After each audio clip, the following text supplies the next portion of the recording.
In the US, tipping at restaurants is generally expected and can range from 15 to 20% of the bill. True or false? True. In American leadership, the decision making typically focuses on theories and concepts before practical application. True or false? False. Independence Day, celebrated on July 4th, is a major national holiday with fireworks and parades across the country. True or false? True. Hey you, happy to have you here. My name is ASHA and I am a cross-cultural leadership coach and the creator of ASHA Global Voices Podcast. Together with my guests, we are sharing stories from around the world about different cultures, leadership, and human experiences that connect us. If you like what you hear, hit the subscribe button. Your support means the world to me. Let's dive into today's session. Hi everyone. Today my guest is Cara Sadira. She's originally from Washington, USA, and now splits her time between Cusco, Peru, and Hawaii, USA.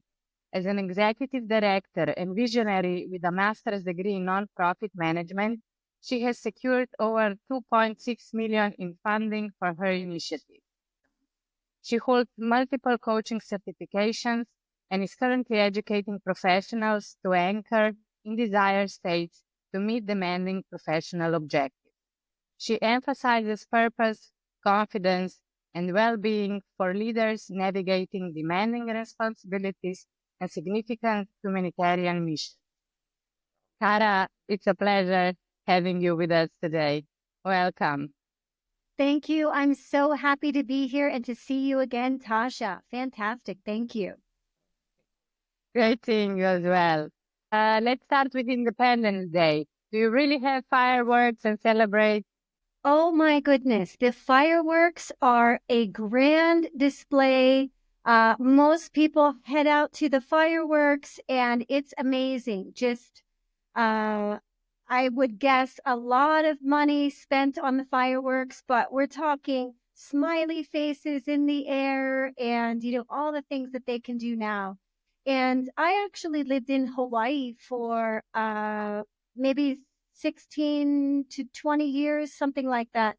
And in Hawaii, a lot of people don't go out to the actual fireworks show, but all of the neighborhoods, it's very rural. The island where I was living, Big Island, and also Kauai, all the neighborhoods fire off their own fireworks. And it's so much, Taja, that there's smoke all over the neighborhoods. We keep the dogs inside because they'll get scared.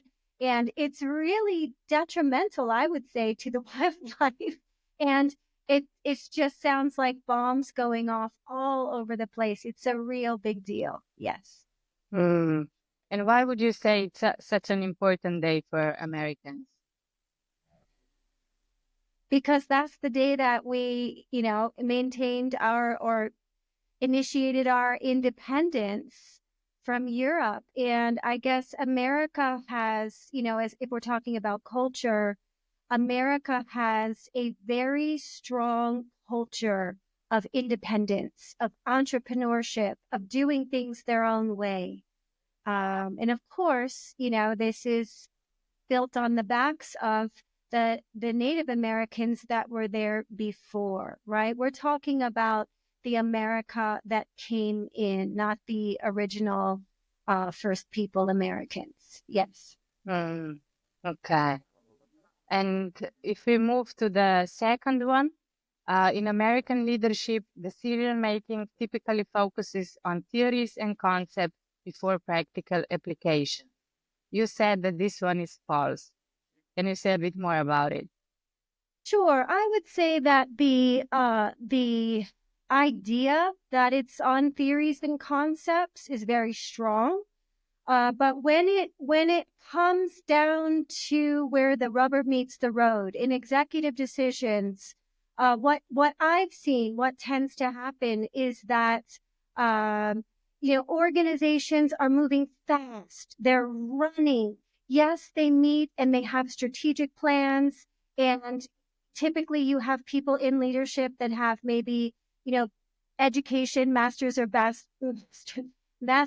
bachelors in, the required schooling, and they're taking many different trainings. Yet when the rubber meets the road, people are making very practical decisions. And, we can see that even in the politics. We can see that, the politician that just got elected, that most of America was, he won the popular vote, was someone who in the moment is making quick decisions, not so much based on the theory and application that it was intended to be. Yeah. Okay, thank you so much for elaborating this. And the first one, in the US, tipping at restaurants is generally expected and can range from 15 to 20% of the bill. You said that this one is true. Can you Yes, say a that bit more is about true. it? Yes. And the reason for that, Taja, is that our wait staff in the United States are paid much less typically than workers in other positions, because waiters and waitresses, part of their job is that the tips complement the wages. And so in many scenarios, and I don't know if the laws have recently changed for that, but I know that in the past it was that the waiters and waitresses, it was okay for them to be paid less than minimum wage, because than the mandated minimum wage, because the tips made up for that. So as Americans, when we travel somewhere, we're under the impression typically that the wait staff may be in that same position, and we feel very obligated to tip. And that helps to keep the prices down in the restaurants in America, because the restaurants have very thin margins. And so the people sort of take on that responsibility to tip. 15 to 20% is a standard tip, so that the wait staff really are getting the pay that they deserve. Yeah. Hmm. And I find that in Interesting. other countries, right, that's not the case. And so it's important to find out in other countries what is expected and what isn't, and what are the customs for tipping. Yeah. Absolutely. Something like this, it's not a custom in Slovenia, for example. So we are not used to tipping that much, even though we tip, but it depends on the person. It's not something that is so expected as in America. Okay, now I'm going to ask you one quite open-ended question, and you say what comes to Okay. mind. So from your point of view, what makes America America? I would say a few things, and I've traveled a lot, so I appreciate this question. One of the things is diversity. There is a lot of diversity in America. I actually grew up moving every 3 years because of my father's job. And so every 3 years, I had to make new friends, go to a different geographic location. And what I found was that people are vastly different. Moving, people in rural areas versus people in the city, or people in the East versus people from the West. It's a very big country. And then we have a lot of immigrants in the country. Myself, I'm not a First Nation person, so I am an immigrant as well. And we are just made up of people all over the world. And sometimes that rears its ugly head in racism, or a lot of inner conflict. And at the same time, what you don't see on the news is the beautiful multicultural and multi-ethnic communities that exist side by side. And it's really a beautiful thing about America. And I can see traveling to other countries, you might have more of a culture that, well, of course, there are different cultures from different geographic regions of the country.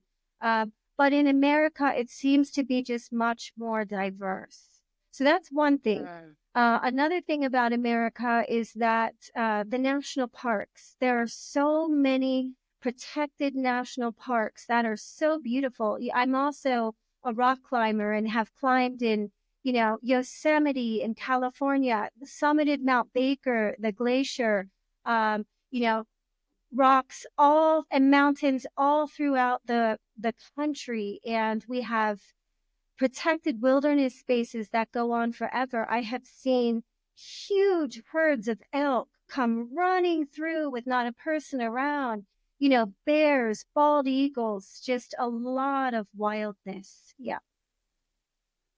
Really diverse country in both sense, for humans and nature as well. Yes. Great. Thanks for summarizing that. And what would you say, in your opinion, what three traits do Americans value most about themselves? What three traits do Americans? That's hard to answer because I feel that it is such a diverse country that depends on who you're speaking to. But I will speak from, I lived most of my life in Hawaii.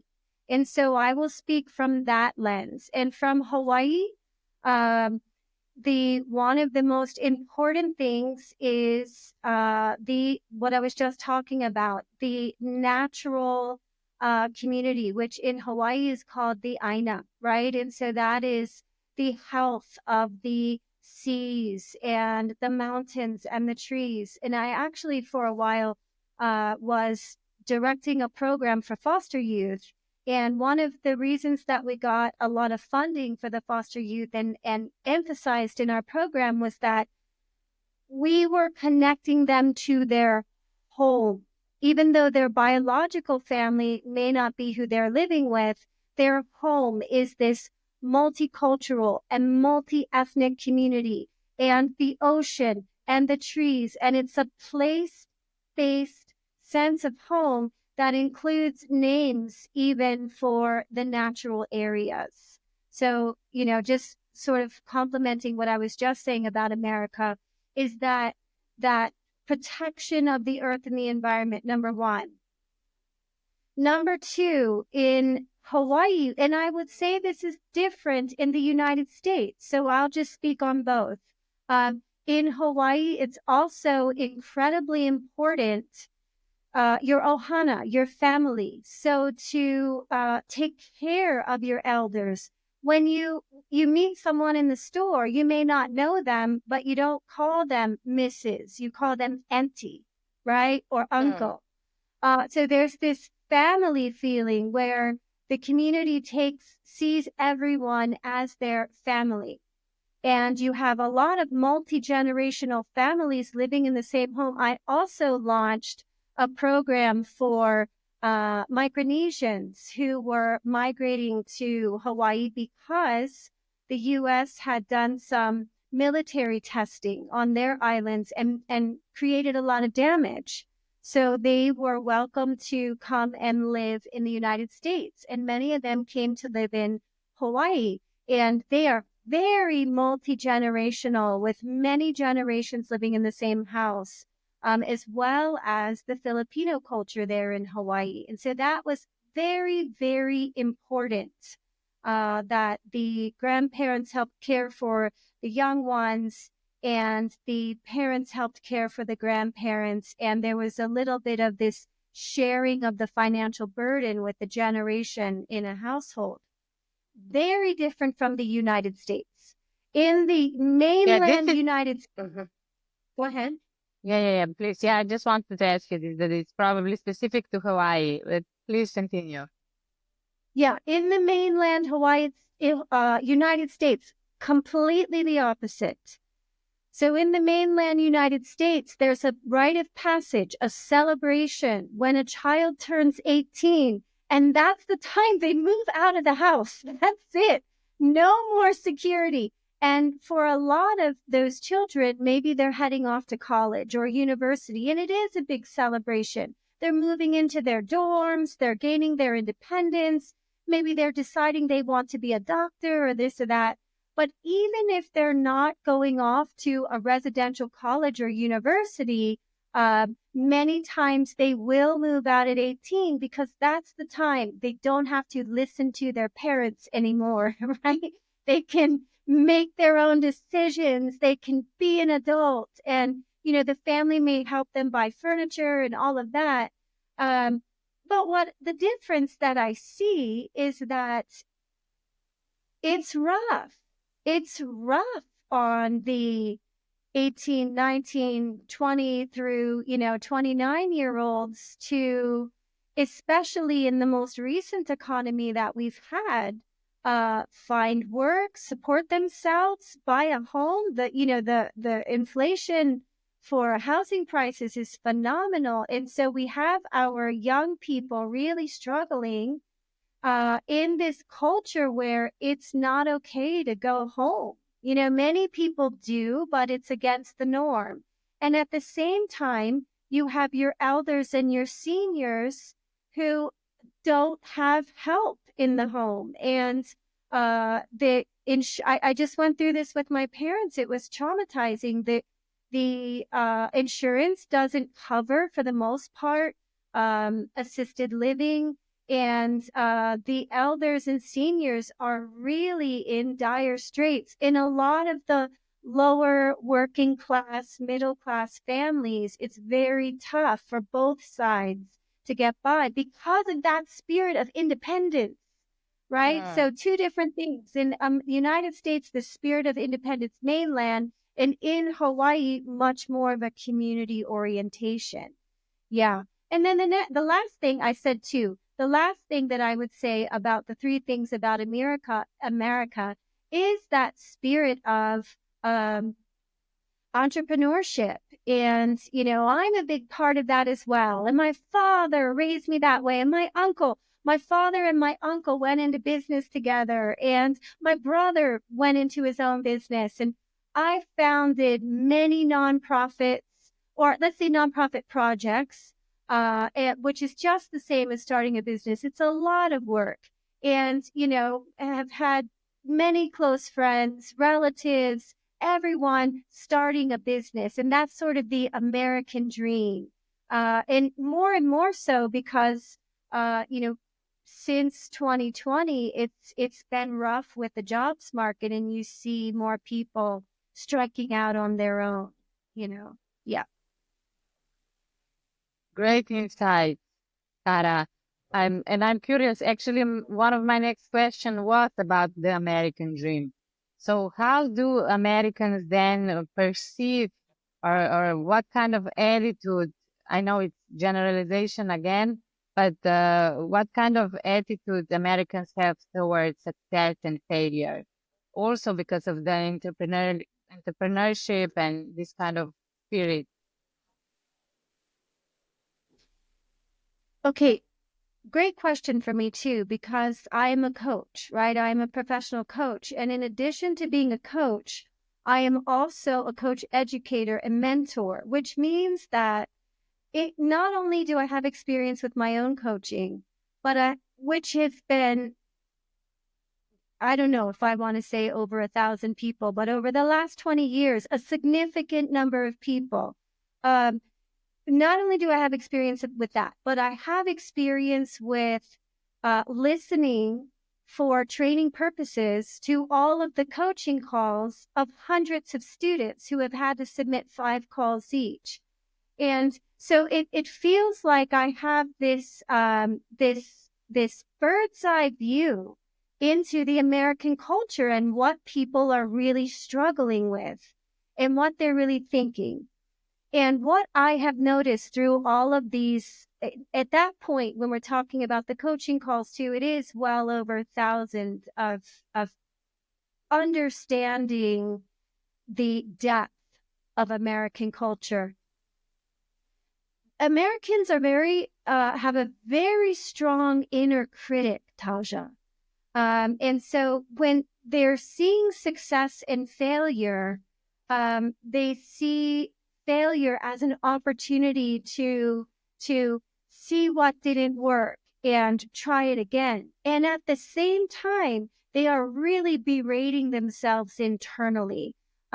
There's this culture in America that you need to have the American dream. You need to move out of the working class. You need to buy a home. You need to be successful. And the cost of homes and many things have risen so much that it's very hard to attain that.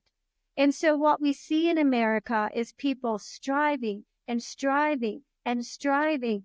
And even the people who are incredibly successful and have, a beautiful home in Southern California, maybe a vacation home, this and that, yet still they're striving nonstop with this big inner critic inside. So on the outside, they may say, oh, there's no such thing as failure. There's only feedback. Just keep going. Just, keep going until you make it. On the one hand, and on the other hand, internally, prescriptions for sleeping, listening to guided meditations all the time, breathing exercise, prescriptions for, having calm. There's such a stress and pressure on Americans that I don't see in the few other places that I've been. Yeah. So what I'm hearing is that with this American dream also comes a lot of pressure that you have to do better and better again and again. Never enough. Okay. Yeah. And the work week is not 40 hours, for most people. It's 60, 40, 50, 60, maybe even 70, double jobs, a side gig, working really hard for, the company. Yeah. It's very driven and difficult for many, many Americans. Yeah. And this probably also has, as you mentioned, a little bit negative effect on people and their probably mental health and, health in general. Yeah, okay. Absolutely. Absolutely. That ability to just feel peaceful. It's such a different culture from Hawaii. So, right, in Hawaii, it's very different, and people will enjoy the ocean with their family and multi-generational. And in America, people maybe haven't seen their parents or their children for years. They may speak on the phone all of the time, but they're not having the family potlucks. It feels like for many Americans, and this isn't all, it's a big, diverse, vast country, but for many Americans that had to move away from the family home, because once they go to college, then oftentimes they find a job in another geographic region, and it's not close to where they grew up. And so the trips home maybe become less and less with the demands at work. And so you don't see this security and cohesion that I see in Hawaii and now in Peru, with the family support system being such a strong support system. Yeah. And what would be your advice to someone that is starting to work with Americans? Is there something, that they should pay attention to, or anything comes to mind? Did you say starting to work with Americans? Yeah. Let's say that they are starting to collaborate, or maybe they are moving to America. They don't know the culture so well. They're from another culture. What would be one advice to help them, ease the transition? I would say one thing, if you're working with Americans, is be on time. Don't be late to a meeting, right? And on time means early. If you're not early, you're not on time. And it's very important, number one. In other cultures, it's not as important, but in the American cultures, it's incredibly important. And number two, this is advice I would give to anyone working with another culture, because I have worked with so many different cultures. It's a mindfulness term called appreciative curiosity. And the way that it relates to Americans is appreciative curiosity instructs us to anytime we have a judgment, to let it move through the mind. Don't hold on to it. Don't analyze it. Just, okay, I've had a judgment. This American is acting competitive. They're not acting like a team player, Okay, that's a judgment. I'll let that roll by. And just look at this American as a growing human being who's doing the best that they can, given the circumstances they've been given. And, this is what we use in coaching for coaching all different cultures. But if when you work with Americans, you may be impressed that they're going to meet their goals. They're going to do this and that. But there may be an underlying anxiety, an underlying tension, an underlying some people, the way that they cover up feeling dis-ease is to go to the gym and work out and to be very hyper, and after that, and then the party and this and that, almost, nonstop. And so when you're seeing that, just to, number one, like I said, be on time, but number two, allow any judgments to roll by and just appreciate this person, that, wow, this person is working very hard. And I see that the underlying good intention of that is that they just want to do a good job. And so we'll all focus on doing a good job together and on just showing that appreciation. Yeah, which should be two ways. We all should have that appreciative curiosity towards one another. Yeah. I love that, Cara. So important. And it's not just for someone going to collaborate with Americans, but in general, working with people with different cultures. It's so important. And thank you also for sharing the advice on being on time. And tell me, what would you say is that? I'm sorry. Let me just add that, even 30 seconds late is like, what on earth?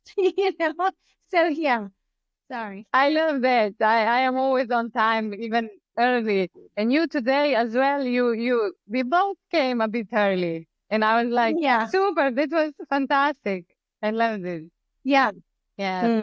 But it's not the same in every culture. So thanks for sharing this. And what would you say, because you live now in Cusco, Peru, and in Hawaii, Peru, sorry. What would you say is the biggest difference between your lifestyle in Hawaii and Peru? Yeah, there's so many differences. I would say the main one for me is, as an American, is the allowing my independent nature to subside a little bit, because I am so independent. And, in Peru, a lot of people don't have cars. And it's the culture. You don't need a car. You can get in a taxi, you take the bus, you take the combi. And so there's just this feeling that, and not only that, but as well, I don't speak the language as well as I'd like. I'm learning more every day, but I rely on the community to help me communicate with them, with my hands and using translator and asking people. And so what I see is that the culture here in Peru is very, they all work together, like I was saying. And it's similar to Hawaii that way, where the families work together. There's multi-generational families, even more so, I think, than in Hawaii, that inhabit the primary residence and then end up maybe even building on and building on and building on. And so one home has now turned into an apartment complex that's multi-generational. And the family all makes decisions together, and the family is involved in the family business together. And when the elder is needing care, Someone said to me, what's assisted living? Is that a foster home for adults? That's shameful.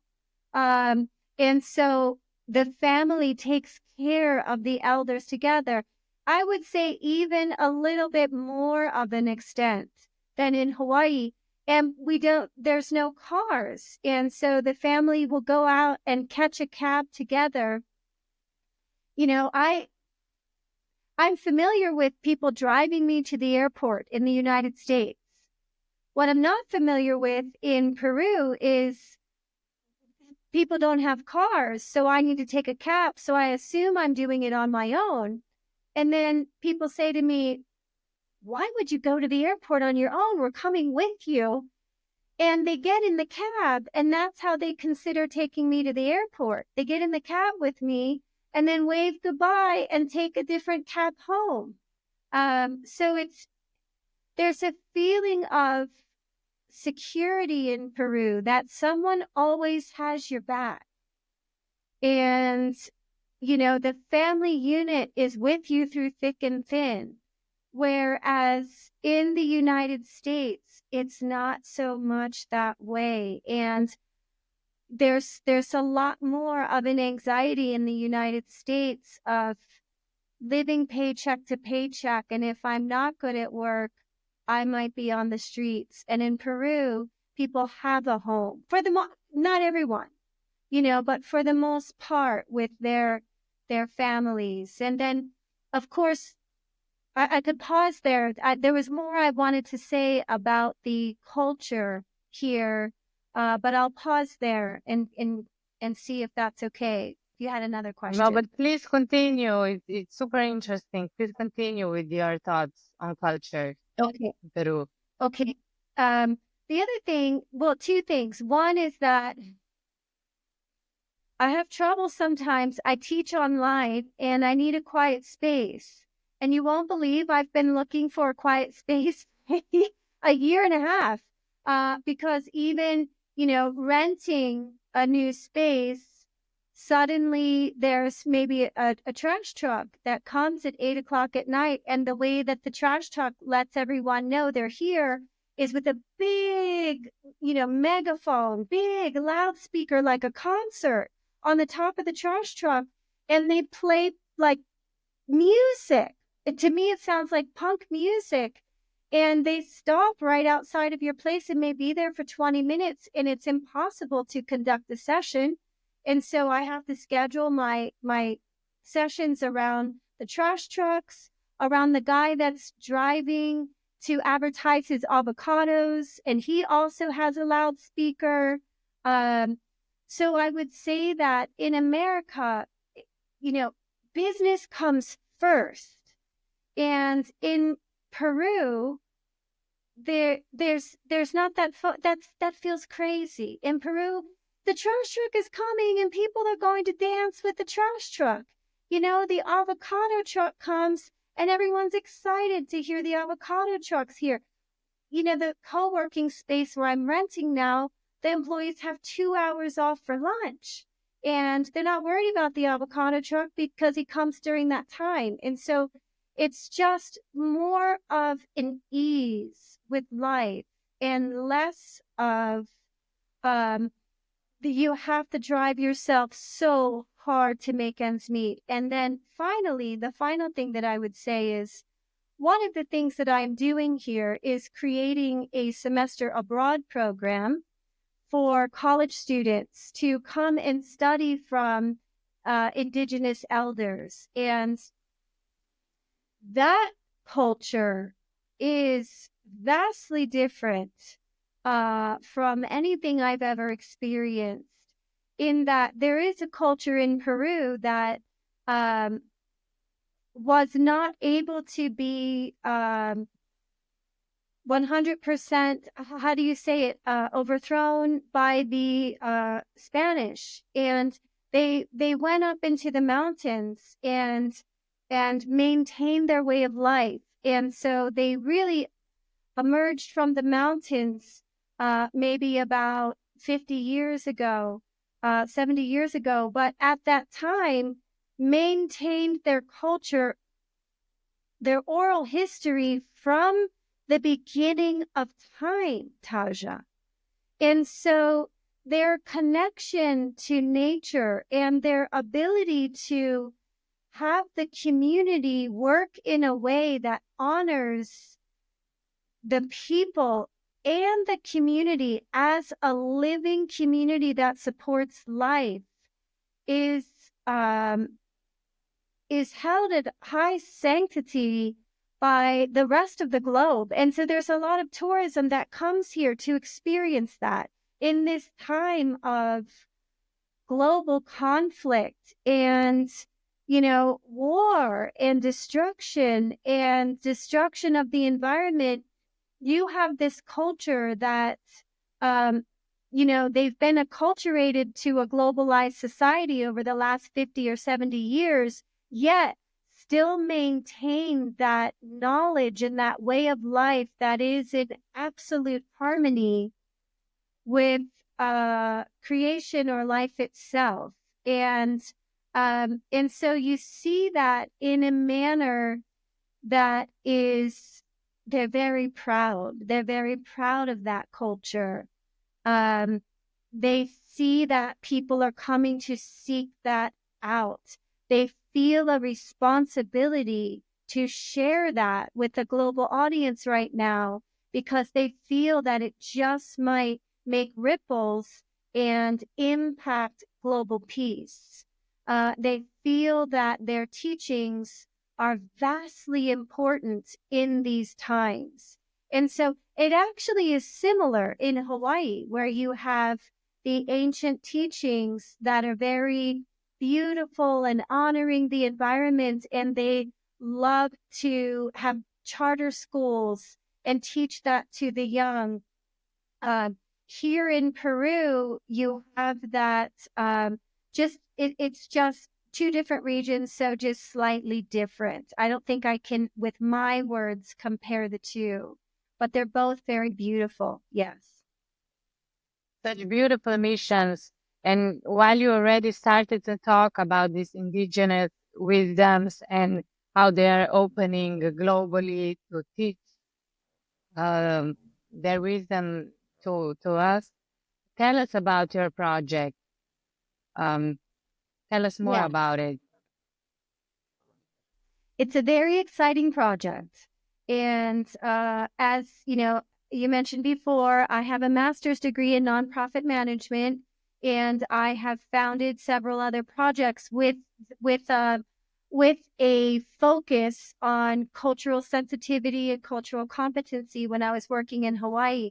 So this one just felt like a natural fit. I came to Peru to visit, and what I found was in Peru, the indigenous culture feel very strongly that it is their responsibility to spread this teaching.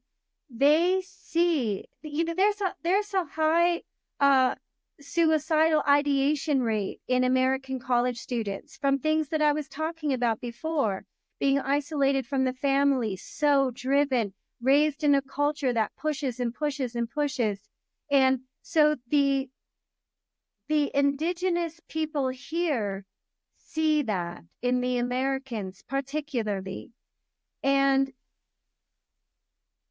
America a lot of times too is on the global scale with being allies to different sides of global conflict and supplying arms, and all of that is, America's always involved in conflict. And so the elders here feel that if they could spread the peace and the wholeness of their indigenous culture, particularly to America, that it just really has a big chance of impacting global peace. And so when I really learned how important the elders feel that this is, I think many of us right now are struggling with maintaining hope for the future of our planet. And, you know, not only the floods that we're seeing and the hurricanes and all of that, but the global conflict and the escalation of that. And so how do we maintain hope, particularly for the young generation, that they will have clean water? You know, you have the coral reefs bleaching, you know, a lot of plastics being found in the waters, people getting cancer from environmental toxins. What's the hope there? And this Indigenous community here really believes that they're the hope. And you know, of course, there's many people that can be the hope, or many different things. So let's just say that they are one avenue for it. And what an open heart, if you think about that, their way of life was taken, and it's a globalized world, and now they have to keep up with buying homes at a ridiculous rate. You know, any globalized country has leadership that, for the most part, doesn't give land to the Indigenous people, doesn't allow them to maintain their land and their ways. And so the open heart of these people to want to share their culture like that. And so we're creating a program where college students, and we'll have about 20 per semester. Well, it's actually a mini-mester, will fit into 8 weeks, will come out and learn incredible things. They will stay in the mountains at a retreat center. They will breathe clean mountain air. The only homework assignments are composition, you know, writing their reflections and feedback, and participating. But it is an absolutely participatory experience of walking through the mountains with the elders and learning the concepts of things such as Aini.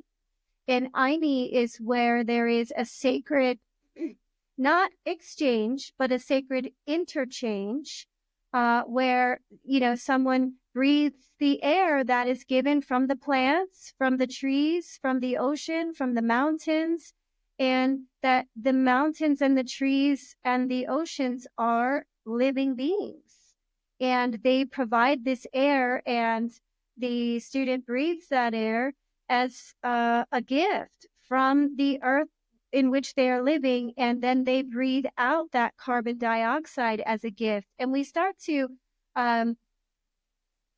have these youth from the United States and a global youth population as well, releasing that stress that it's about consumerism, owning, domination, but it's a human being as part of a living world that has a responsibility to caretake that world, and at the same time to see that there are other cultures outside of the driven culture of the United States, in which family supports each other throughout the whole lifespan, and in which a lot of the medicines are grown in the mountains. They don't come from pharmaceuticals.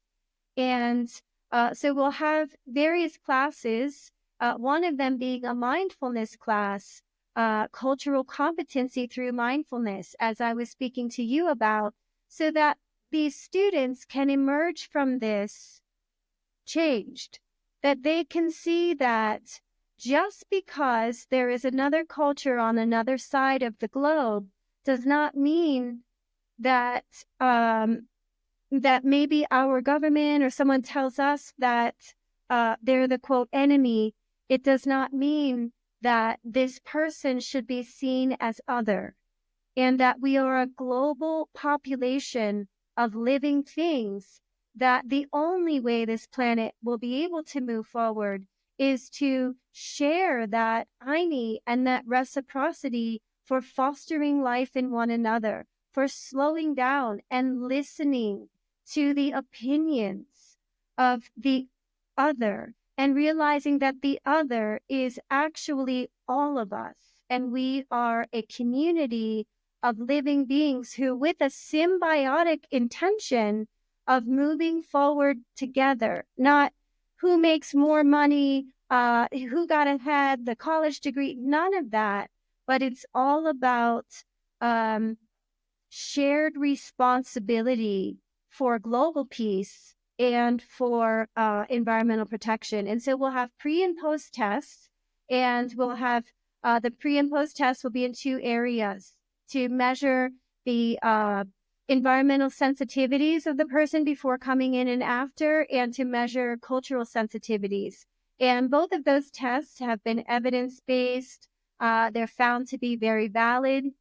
We'll have two PhDs who are monitoring the program to ensure that the evaluations are set up in a and run very well so that they bring us very good data. We plan to test the students before coming in, after leaving, at 6 months, and then multiple years, somewhat similar to the Peace Corps after. We intend that we are preparing our future politicians, our future business leaders, our future teachers, the future globe, to bring this type of cultural competency and cultural sensitivity and a cultural understanding into all of the professions in the future, so that even, the military, government officials, all of it, so that we're operating from a lens of cooperation. And so that's the impact for the students. The impact for the Indigenous cultures is that, right now with global tourism, you have many people coming here to learn from this culture. But the predominating employment for that right now might be a weekend workshop. Someone comes in for a week for tourism, and they're learning, and it's a great interchange.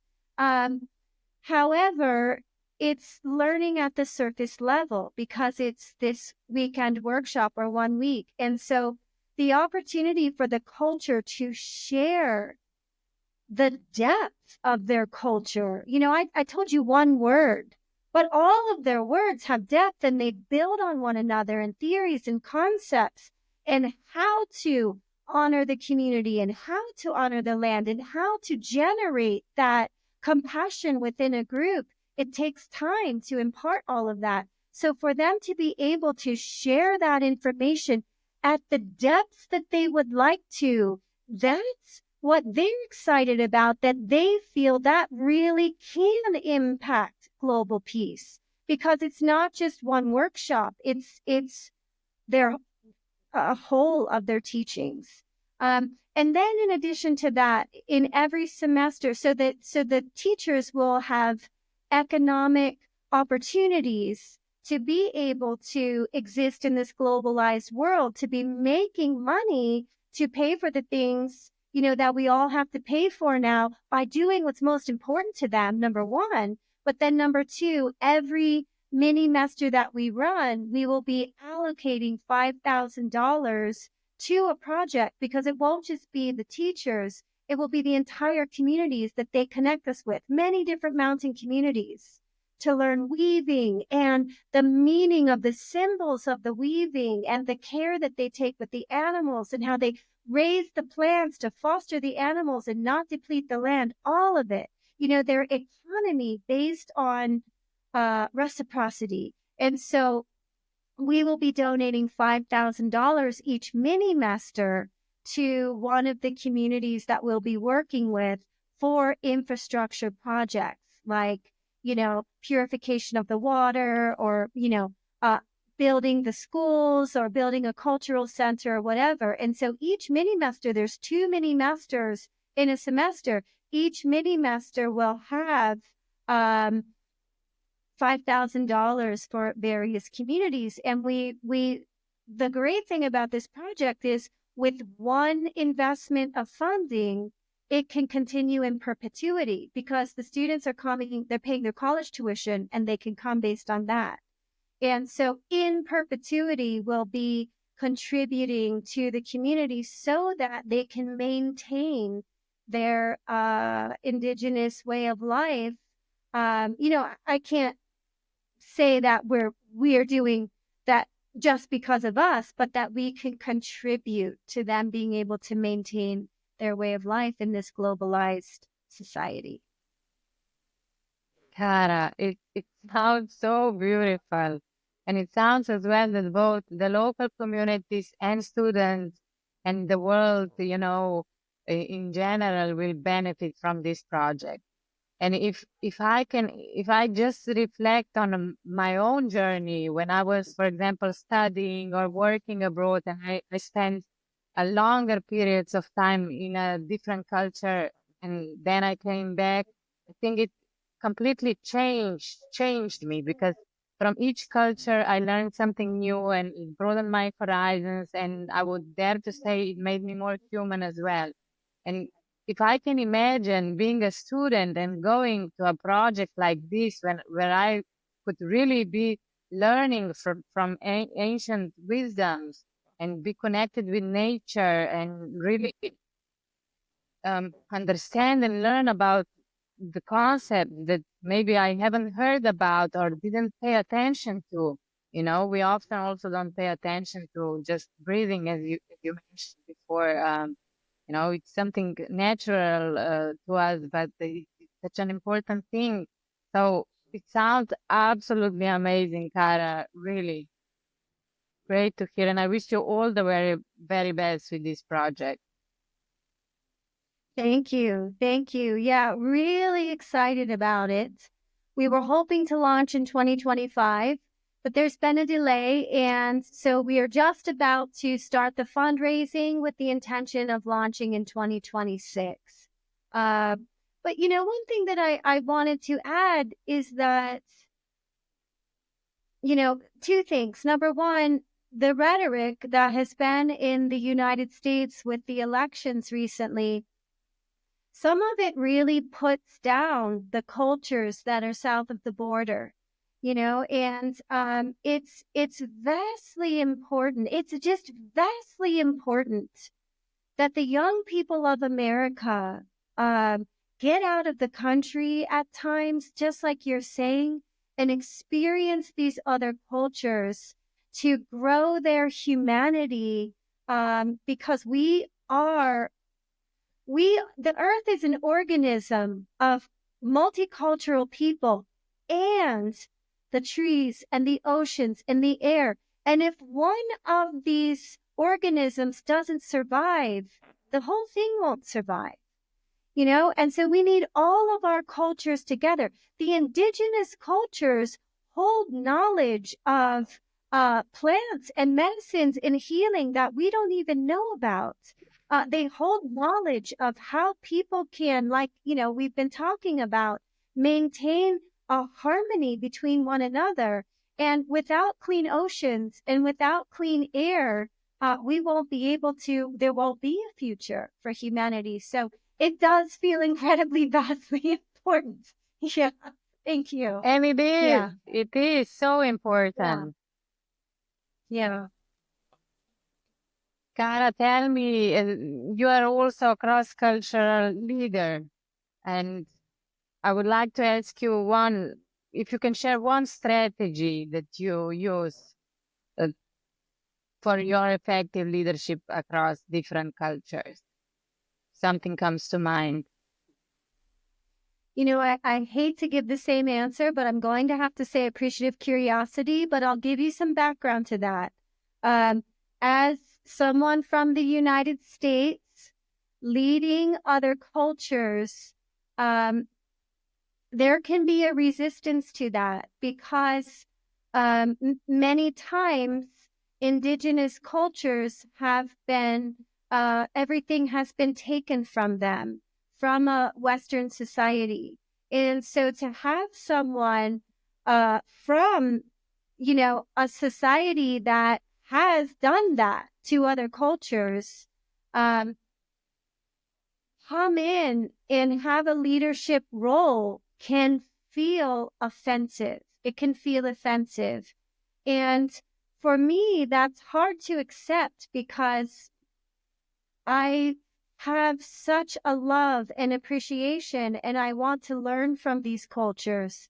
And so it's a little bit hard for me to accept that my presence may feel a little bit offensive or resented. And so what I do in leading cross-cultural teams is I understand that my ancestors have committed, and maybe not mine exactly, but the ancestors of the United States have committed atrocities towards other cultures, and that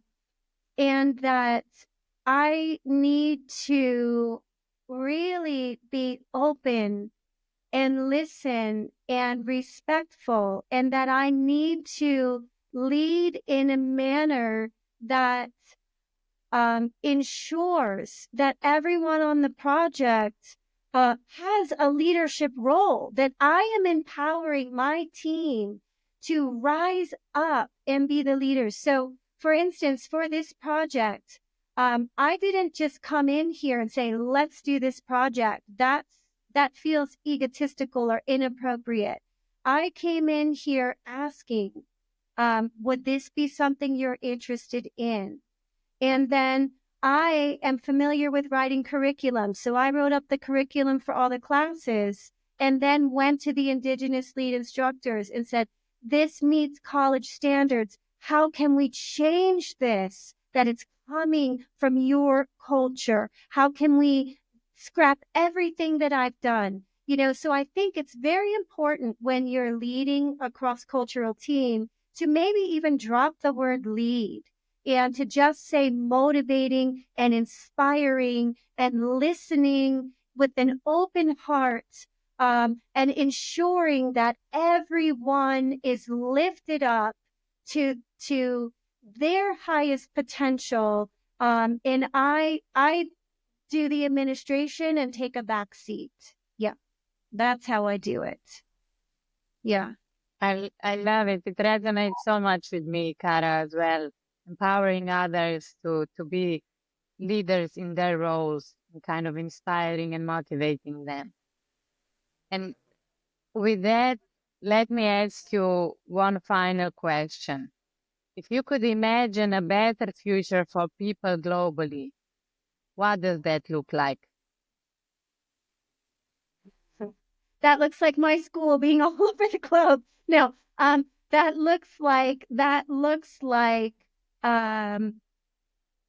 people not following one leader of the country who may have terrible opinions of others, but that means that people are contributing to their communities, and the communities are deciding what needs to be done. And there are councils of wise people who I think every town has a county council, but there are at least in Hawaii, there are county councils of people who have been elected by their community. And those county councils work together in their region to respect one another and to keep in mind the local resources. But basically that everyone is appreciating diversity and empowered to have a voice. And that voice is conducted in a manner, I think when you have top-down leadership, you have a lot of unhealthy dynamics. And so we're looking at a more circular, egalitarian, multicultural leadership that involves understanding how we keep this earth and her society functioning and healthy long into the future. Yeah. And leading with that, again, appreciative curiosity, that any judgments, any misunderstanding of cultures are put aside, and there's an appreciation of this blossoming opportunity to learn things that we didn't know before in front of us.